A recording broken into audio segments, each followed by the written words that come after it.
Before we start our third sketch, I want to show you a few techniques and tricks that can help you to adjust and correct your sketch. The first one is actually one tool that we already know, the transform tool. If you select the group of layers and you press Ctrl T, you will activate the transform tool and it will apply to all the layers inside the folder. So if I stretch this, it will apply to the hair, to the mustache, to the head, to all of the layers. Remember that if you keep pressed Control, if you press the Control key while you drag these squares, you can adjust the proportions. For example, I think that my sailor was too thin, or something like this. By adjusting this slider, this square here, I can make him look thicker, something like that. Of course, this may require some adjustments later, but that's why this is only our second sketch. We can still distort and manipulate the image because we will fix it later according to the changes that we do now. If you press Intro like this, now you locked the changes. I think this is very useful. This is a very powerful tool, but you have to be cautious. You have to be careful because if you stretch it too far, it may look very distorted or artificial. But to apply subtle changes like this, the transform tool can be very, very powerful and efficient. Another tool that you can use, and it is even better, it's even more impressive, is the Liquify tool down here. Liquify tool here. When you use it, if you click on it, you will see here many options. These are the parameters I use in case you want to copy them, so you will get a similar effect, but honestly, most of them, I don't use them that much. This row of icons here changes the function of the tool. This is the most basic one, push, and it's the one that I use more often. What I recommend is selecting a big brush size, something like this, and then if you press down your pen and move it and drag it around, can you see what's going on? I can drag the image, I can distort the image. For example, if I pull down these parts of the face, I can make this captain look more sad. Can you see all of a sudden the look is a little bit more sad. I can also lower the eyebrows. I really like these changes. It's very subtle, but it really makes a difference. When you use these tools, try to be subtle, try to work on small increments because it can make your work look not very natural. Now I'm making the neck a little bit thicker, and I will try to pull down the mustache a little bit, something like this. Maybe you saw me now changing the brush size from here to here without using the panel. Can you see how these numbers change? But I'm not touching the panel. This is a very useful shortcut that I can introduce to you now. When you're using the pen or this Liquify tool or any tool that uses this circle as a preview, you can press Ctrl, Alt, both of them, keep them pressed, then keep the pen pressed down, touching the screen, and then you drag it to the left or the right or up and down, and you will see that the cursor changes according to the direction in which you move your hand. This is of course not very precise. For example, if I want to stop at 1000, size 1000 is very difficult, but honestly really doesn't matter because most of the time you don't need to be very accurate with the size of the brushes. Just something like this should be enough to make some adjustments. You can explore the other options, which are also nice, but they are more niche. They are more difficult to use. For example, this one will create something like this. Will make objects bigger. You see? Can be useful. In this case, I don't need it, but it can be useful sometimes. The third option does the opposite. It shrinks the objects. Something like this. I kind of like it, I will press Ctrl Z to go back. What do you think? I kind of like the smaller eyes. Yeah, I'll go for the smaller eyes. So as you can see, sometimes it's just a matter of trial and error. So take your time and have fun. And don't worry if it looks distorted or not very natural, because on the third sketch that we'll do on top of this one, we will amend all these issues. Okay, so remember, once you have the second sketch and you have grouped all the layers, you can use Ctrl T to use the transform tool. And remember that by pressing Ctrl and clicking and dragging these white boxes, you can change the proportions of the character. Remember, if you don't like what you see, you can just press cancel or escape to go back to the original drawing. And also remember the liquify tool. The liquify tool is really impressive, but it's a better idea to use it now, or at most in the third sketch phase, because otherwise when you apply it to your finished drawing, then things can start to look a little bit more artificial or distorted. Before we finish this lesson, and as some kind of recap activity, I will use the same techniques that we learned in this lesson and in the previous lessons to draw the head, the fisherman head that I wanted to draw for this character. I showed you the reference before. Now you can't see it because I have my reference in a second monitor in front of me, but I'm just letting you know that I'm checking that reference to do this exercise. So the first thing I'm doing now is moving down the sketch on my workspace, so I have more room here to create the head, and then I will create a new layer and I will name it head. Okay, now I select the pen tool. The size is 9 for some reason. It's okay, I will use size 8. Yeah, it's good enough. So then in this layer I will start drawing. The reference shows it something like this, and yeah, something like this. I remember his head was very weathered, very old. It really looked like a true fisherman head. Something like this. Okay, I will add some holes on it to make it look old,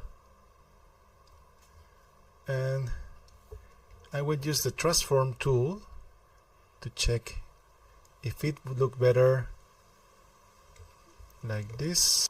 Okay, now it may be difficult to see the result because we have a lot of lines under our head. One way to fix this is by creating a new layer, and then we can use the white color and a big brush. Remember, I press Ctrl Alt to change the size of the brush, and I quickly color what's underneath the head. As you can see, I'm not completely covering all these lines. This is because the opacity is set to 67. If I raise it to 100, then I can very quickly delete these lines. So what do you think? To check the results, I can merge these two layers by clicking the upper layer and selecting merge with layer below. Now I can easily see with and without the head. I still don't like it, so I will try to make some adjustments. Maybe if I make it smaller and I place it higher, something like this. Yeah, I think it's better now. Probably it will look better once I apply some extra details, but as this is just a sketch, I think it's good enough. Okay, so once we have the head and the head, we can create a new group by selecting the two layers, or the layer and the group of layers, and selecting create folder and insert layer. As you can see, both the layer and the folder, and inside this new folder, and all the layers of the previous folder are still inside here. Okay, you can nest some levels of layers. Okay, let's name this sketch 2. Okay, it's looking better so far. I think our character is more defined now. Now it doesn't look so generic, but I want to show you one more trick before we move on. This one is also a very powerful one. It's the flip canvas tool. Something like this. How do we do this? Well, you have two ways to do this. The first one, you can go to View, Rotate, Flip, and Flip Horizontal. As you can see, it's not that nice to have to navigate through all these menus, so you can use also the shortcut H. Remember that if for some reason this shortcut is not showing on your software, you can check all your shortcuts in File, Shortcut Settings. Okay, so what happens when you press this is that the software shows you a mirrored image of what you are drawing. Okay, if you check the navigator view up here, you will see that it's not changing. This means that the actual drawing is not being flipped. The only thing that is being flipped is your vision of it. Let's say the camera is like a mirror. Doing this is extremely powerful. I still don't know why, I cannot explain why, but only by doing this you will spot a lot of mistakes that otherwise you cannot see. For example, this drawing looked good to me, but when I flipped the canvas, I realized there are some problems that I will mark in blue color. Let's see if you agree with me. For example, the first thing that I spot immediately is that this side seems to have more volume than this side. No, it seems unbalanced. So what I will try to do to correct this is to add more volume to the hair here, and hopefully it will help. Also, I think that this area here has a lot of hair, but this area here is very exposed. So maybe I can try to fix that by selecting the other direction of the hat. This way I add more weight to the side, and I think it looks better. People often recommend taking a break, and it also works. So if you've been working for a long time on your drawing, then you just leave it for 5-10 minutes, you do something else, and then you go back. You will probably spot things that you couldn't see before. But of course, it takes more time, and doing this is immediate. So I really recommend using this very, very often. And actually, to be honest, I have been restraining myself from doing that because I know it can be very confusing and people can get a little bit dizzy if I do it because the canvas is flipping all the time. But I can tell you that when I am drawing and I'm not recording any video, I do it much more often than what you will see me doing here. I do it all the time. So remember, press H to flip the canvas to spot for errors or adjustments that you didn't see before. So I will proceed to do these adjustments very quickly. I will reduce the opacity here, and I will go back to my group of layers. But honestly, as I have already decided that these are the proportions that I like, to make it easier for me to work, I will just combine these layers. You see, I will merge the selected layers. So I don't have a folder anymore. I have all these layers together. And let's be brave and let's merge the hat too. So I select both layers and I click merge selected layers. Okay, now everything is together. So now I will delete with the eraser tool. Okay, nothing fancy here. I will select the tool. I will choose size 9 for my pen, and I will try to correct this unbalance here. Something like that. Yeah, I think it's looking better now. Again, when you try to correct your drawings, try to be very subtle. When you see a mistake, sometimes you want to fix it immediately and you go there and make a big stroke. but then maybe you go too far. I find that making subtle small changes goes a long way, and most of the time that's all you need. Okay, something like this looks good to me.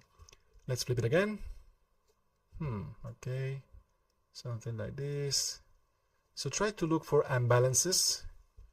Sometimes, you see, for example, here, it looked good to me until I flipped.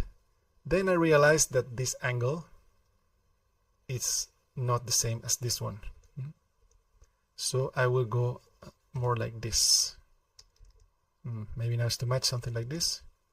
Okay, I think now it's better. Try to spot small mistakes like this. And once you have finished, once you are happy with the result, now we finally are ready to proceed to the next stage, the third sketch. Use the techniques and concepts you've learned in this video to adjust and refine your work. I highly recommend using the Flip Canvas tool to identify issues with symmetry and proportions in your drawing. This will also help to combine this technique with previewing the image at different zoom levels and, if possible, taking a break and revisiting the drawing after a few hours or the next day. Remember that, although we can still make corrections in the third sketch, it's a good idea to keep these changes subtle and not too extreme. Otherwise, we may need to make deep adjustments to the structure of our character. If this is the case, be sure to adjust your sketch accordingly to have the most solid sketch possible before moving on to the next phase.